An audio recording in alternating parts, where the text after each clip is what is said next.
National education policy, ദേശീയ വിദ്യാഭ്യാസ നയത്തെ കേരളം എതിർത്തത് എന്ത് കാരണം ചൂണ്ടിക്കാട്ടിയാണ്? അല്ല, അതിലേക്ക് ഞാൻ വരാം. നമുക്ക് PM ശ്രീ പദ്ധതിയിൽ ഇതുവരെ ധാരണാപത്രം ഒപ്പിടാതിരുന്നത് എന്തുകൊണ്ട് കൂടിയാണെന്ന് കൂടി അങ്ങ് വിശദീകരിക്കുമായിരിക്കും. എന്തുകൊണ്ടാണ് ഇതുവരെ ഒപ്പിടാതിരുന്ന ഈ സർക്കാരിന്റെ അവസാന കാലത്ത് അതിന് വഴങ്ങേണ്ടി വരുന്നത് എന്തുകൊണ്ടാണ്? അല്ല, അതൊരു നിർബന്ധിതമോ അല്ലെങ്കിൽ ഒരു തരത്തിൽ സമ്മർദ്ദങ്ങളുടെ അടിസ്ഥാനത്തിലോ ചെയ്യേണ്ടി വന്നു പോകുന്ന, അതായത് കേന്ദ്രത്തിന്റെ സമ്മർദ്ദത്തിന് സംസ്ഥാന സർക്കാർ വഴങ്ങിയെന്നാണ് അസ്കർ പറയുന്നത്. കേന്ദ്രത്തിന്റെ തീരുമാനമാണ്, നിയമവിരുദ്ധമായ നിയമപ്രകാരമല്ലാത്ത ഒരു സമ്മർദ്ദത്തിന് അങ്ങനെ സംസ്ഥാനം വഴങ്ങുന്നു.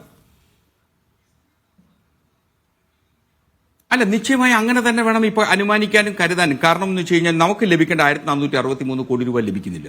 നമ്മുടെ ദൈനംദിന നമുക്ക് തരാനുള്ള പണം, ഒരു നിമിഷം അസ്കർ, നമുക്ക് സമഗ്ര ശിക്ഷ അഭിയാൻ പദ്ധതിയുടെ ഭാഗമായി നമുക്ക് ലഭിക്കാനുള്ള പണം അത് ഏതെങ്കിലും തരത്തിലുള്ള ഗ്രാന്റ് അല്ല, ഔദാര്യമല്ല, അത് നമ്മുടെ അവകാശമാണ്, നമ്മുടെ നികുതി പണമാണ്. അപ്പോൾ അത് തരാതിരിക്കുന്നത് ഏതെങ്കിലും നിയമപരമായ കാര്യത്തിന്റെ പേരിലല്ല, ലീഗലി ബൈൻഡ് ആയിട്ടുള്ള ഒരു കാര്യത്തിന്റെ പേരിൽ എല്ലാവരും നമുക്ക് പണം തരാതിരിക്കുന്നത്. സമാനമായ അനുഭവം തമിഴ്നാടിനുണ്ടായപ്പോൾ തമിഴ്നാട് സുപ്രീം കോടതി പോയി. സുപ്രീം കോടതിയിൽ ഒരു പൊതുതാൽപര്യ ഹർജി വന്നു. ഈ NEP എല്ലാ സംസ്ഥാനങ്ങളും നിർബന്ധമായിട്ട് നടപ്പാക്കാൻ നിർദ്ദേശിക്കണമെന്ന് പറഞ്ഞു. പോയി പണി നോക്കാൻ പറഞ്ഞു സുപ്രീം കോടതി. അത് കേന്ദ്രത്തിന്റെ ഒരു നയമാണ്, സംസ്ഥാനങ്ങളെ ലീഗലി ബൈൻഡിങ് അല്ല. അപ്പോൾ ലീഗലി ബൈൻഡിങ് അല്ലാത്ത ഒരു കാരണത്തിൽ നമുക്ക് ലഭിക്കാനുള്ള, നമുക്ക് അവകാശപ്പെട്ട പണം തരാതിരിക്കുമ്പോൾ നമ്മൾ സമ്മർദ്ദത്തിന് വഴങ്ങുകയാണോ വേണ്ടത്, ഫൈറ്റ് ചെയ്ത് വാങ്ങുകയാണോ വേണ്ടത്? അല്ല അജിംസി, നമുക്കിപ്പോൾ നിയമപരമായിട്ട് പല കാര്യങ്ങളും, ഇപ്പോൾ ഉദാഹരണത്തിന് ബില്ലുകൾ ഒപ്പിടുന്നത് ഗവർണർമാരുടെ പ്രസിഡന്റുമൊക്കെ ഒപ്പിടുന്നത് സംബന്ധിച്ച് നമ്മൾ സുപ്രീം കോടതിയിൽ ഹർജി നൽകിയിരുന്നു. ആ ഹർജിയുടെ അവസ്ഥ നമുക്കറിയാം. അപ്പം നമുക്ക് എല്ലാം നിയമപരമായി നേരിടുക അല്ലെങ്കിൽ പൊരുതി നേരിടുക എന്ന് പറഞ്ഞാൽ കേരളത്തിൽ 18 UDF MPമാരുണ്ട്. പാർലമെന്റിൽ ഇത് സംബന്ധിച്ച് ഒരുമിച്ച് നിന്ന് സമരം ചെയ്യാൻ ഏതെങ്കിലും ഘട്ടത്തിൽ കേരളത്തിലെ കോൺഗ്രസിന്റെ MPമാർ തയ്യാറായിട്ടുണ്ടോ? കോൺഗ്രസിന്റെ കാര്യമാണ്, നമുക്ക് കോൺഗ്രസിനോട് ചോദിക്കാം. കോൺഗ്രസിനോട് ചോദിക്കാം. എന്റെ ചോദ്യം ഇതാണ്, ഇപ്പോൾ സമ്മർദ്ദത്തിന് വഴങ്ങി നമുക്ക് പണം വേണം, അത്യാവശ്യമാണ്, നമ്മൾ ഈ നയത്തിന് വഴങ്ങുകയാണ്. വഴങ്ങിക്കഴിഞ്ഞാൽ ഞങ്ങൾ NEP എതിർക്കുന്നുണ്ട് കേട്ടോ എന്ന് പറഞ്ഞ് മിണ്ടാതിരിക്കാൻ പറ്റില്ല. കാരണം MOUവിൽ ചില ക്ലോസുകൾ NEPയുമായി ബന്ധപ്പെട്ടതാണ്. അതായത് അവർ വളരെ സമർത്ഥമായി അത് ഒളിച്ചു കിടത്തുകയാണ്. ഇത് അറിഞ്ഞു തന്നെയാണ് ഈ വഴക്കം രാഷ്ട്രീയമായി ശരിയാണോ എന്നാണ് ചോദ്യം. അങ്ങനല്ലേ, ഞാൻ NEP എതിർക്കുന്നതിലെ ഏറ്റവും പരമപ്രധാനമായിട്ടുള്ള കാര്യം എന്ന് വെച്ച് കഴിഞ്ഞാൽ സ്വകാര്യവൽക്കരണമാണ്. അതിൻ്റെ ക്ലോസ് 8.4 വളരെ കൃത്യമായിട്ട് പറയുന്നുണ്ട്. സ്വകാര്യവൽക്കരണവും വാണിജ്യവൽക്കരണവുമാണ് നാഷണൽ എഡ്യൂക്കേഷൻ പോളിസി 2020 ഒരു പ്രധാനപ്പെട്ട പോരായ്മയായി എല്ലാ വിമർശകരും ചൂണ്ടിക്കാണിച്ചിട്ടുള്ളത്. ക്ലോസ് 3.6 വളരെ കൃത്യമായിട്ട് പറയുന്നതെന്ന് വെച്ച് കഴിഞ്ഞാൽ ഇതൊരു സമാന്തര വിദ്യാഭ്യാസ നയം കൂടി നടപ്പിലാക്കുക എന്നുള്ളതാണ്.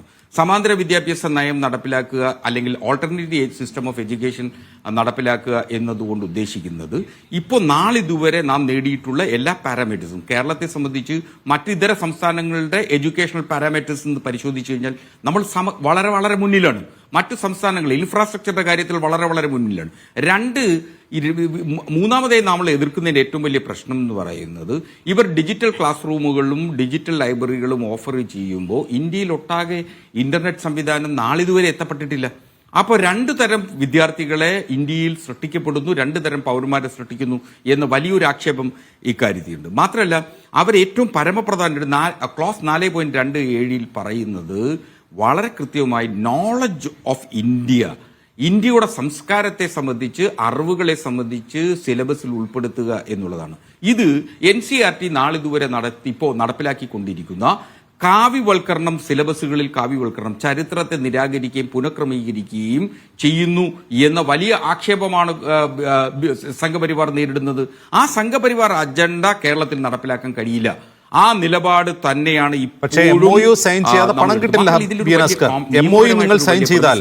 ധാരണാപത്രം സൈൻ ചെയ്താൽ NEP പ്രകാരമുള്ള ചില നീക്കുപോകൾക്ക് നിങ്ങൾ വഴങ്ങേണ്ടി വരും. ആ ഒപ്പിട്ട് കൊടുക്കുന്നത് അതാണ്. അല്ല, ഇപ്പൊ നമ്മളിപ്പോ ഒരു കരാറിൽ ആ കരാറിലെ യൂണിലാറ്ററൽ ആയിട്ടുള്ള തീരുമാനങ്ങളെ നിരാകരിക്കാനുള്ള അവകാശം കൂടി സംസ്ഥാന സർക്കാരിനുണ്ട്. സംസ്ഥാന സർക്കാരിന്റെ ഇന്ത്യയുടെ ഫെഡറൽ തത്വങ്ങളിൽ, ഇന്ത്യയുടെ ഫെഡറൽ സിസ്റ്റത്തിൽ അതിനെ നിഷേധിക്കാനും നിരാകരിക്കാനുള്ള അവകാശം കൂടിയുണ്ട്. അത് ആ രീതിയിൽ തന്നെ ആയിരിക്കും. ഇപ്പോ നിലവിൽ തന്നെയും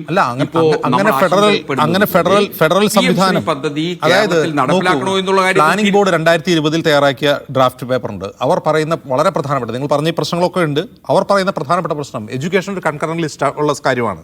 അപ്പോൾ സംസ്ഥാനങ്ങൾ വിദ്യാഭ്യാസ നയം ആവിഷ്കരിക്കുമ്പോൾ അതിലുള്ള കേന്ദ്രത്തിന്റെ കടന്നുകയറ്റം ഫെഡറലിസത്തിന്മേലുള്ള കടന്നുകയറ്റമാണ് എന്നാണ് പ്ലാനിംഗ് ബോർഡ് പറയുന്നത്. അത് തന്നെയാണ് LDF സർക്കാരിന്റെ നയവും. അപ്പോൾ ഇത്രയും പ്രശ്നങ്ങളുള്ളൊരു സ്ഥലത്ത് നമ്മൾ ഏതാനും കോടി രൂപയ്ക്ക് വേണ്ടി, അത് നമുക്ക് ആവശ്യമുണ്ട് എന്ന് വേറെ ഡിബേറ്റാണ്. നമുക്ക് ഭിന്നശേഷിക്കാർക്ക് റാമ്പില്ലാത്ത സ്കൂളുണ്ടോ, നമുക്ക് ഡിജിറ്റൽ ക്ലാസ് റൂമുകളില്ലാത്ത സ്കൂളുകളുണ്ടോ എന്നത് വേറൊരു ചോദ്യമാണ്. എന്തിനു വേണ്ടിയാണെന്ന് മറ്റൊരു ചോദ്യം. പണം കിട്ടിയാൽ അത് ഉപയോഗിക്കേണ്ടത് എവിടെയാണ്? നമ്മൾ ഓൾറെഡി എല്ലാ സ്കൂളുകളും ഡിജിറ്റലൈസ് ചെയ്തുകൊണ്ടിരിക്കുകയാണ്. ഓക്കെ, ഇവിടെ വളരെ പ്രധാനപ്പെട്ട ഫെഡറലിസത്തെ കുറിച്ചുള്ള വളരെ പ്രധാനപ്പെട്ട ഒരു ചോദ്യത്തിന് മുമ്പിൽ നമ്മൾ ഏതാനും കോടിക്ക് വേണ്ടി ഈ NEP വളഞ്ഞ വാതിലൂടെ കടത്തിവിടാൻ വേണ്ടി വഴങ്ങിക്കൊടുക്കുകയാണ്. എവിടെ? വെസ്റ്റ് ബംഗാളും തമിഴ്നാടും അതിനെതിരെ ലീഗലിയും രാഷ്ട്രീയമായും ഫൈറ്റ് ചെയ്തുകൊണ്ടിരിക്കുമ്പോൾ എന്തിനു വേണ്ടി എന്ന് വിശദീകരിക്കണം. അല്ല അജിംസ്, ഇതിൽ ഏറ്റവും പരമപ്രധാനം ഇപ്പോൾ ബംഗാളിനെ സംബന്ധിച്ചിടത്തോളവും തമിഴ്നാടിനെ സംബന്ധിച്ചിടത്തോളവും അവർക്ക് വളരെ കൃത്യമായി ഇക്കാര്യത്തിൽ സുതാര്യമായി അവർക്ക് യുദ്ധം ചെയ്യുന്നതിനുള്ള സന്നാഹം ആ സംസ്ഥാനത്തുണ്ട്. നമ്മുടെ ഒരു ഉപഭോക്തൃ സംസ്ഥാനമാണ്. സ്വാഭാവികമായും നമ്മുടെ നികുതി ഘടനയിലും വരുമാനത്തിലും നമ്മളെ സംബന്ധിച്ചിടത്തോളം നമുക്ക് വലിയ പരിമിതികളുണ്ട്. ആ പരിമിതികളിൽ നിന്നുമാണ് സംസ്ഥാന സർക്കാർ വിദ്യാഭ്യാസം കിഫ്ബി അടക്കമുള്ള സ്ഥാപനങ്ങളിൽ നിന്നും എടുത്തിട്ടുള്ള ലോണുകളുടെ അടിസ്ഥാനത്തിലാണ് നമ്മളിപ്പോൾ വിദ്യാഭ്യാസ മേഖലയിലെ ഈ ഇൻഫ്രാസ്ട്രക്ചർ ഡെവലപ്മെന്റ് മറ്റേത് സംസ്ഥാനങ്ങളെക്കാൾ മുന്നിൽ പോയിട്ടുണ്ട്. ഇപ്പോൾ കേന്ദ്ര സർക്കാർ ആഗ്രഹിക്കുകയും പ്രതീക്ഷിക്കുകയും ചെയ്യുന്ന സുസ്ഥിര വികസന ലക്ഷ്യങ്ങളിൽ നിന്നുകൊണ്ട് ഈ പദ്ധതി നടപ്പിലാക്കുന്നു എന്നാണ് അവർ അവകാശപ്പെടുന്നത് നാഷണൽ എഡ്യൂക്കേഷൻ പോളിസിയെ സംബന്ധിച്ച്.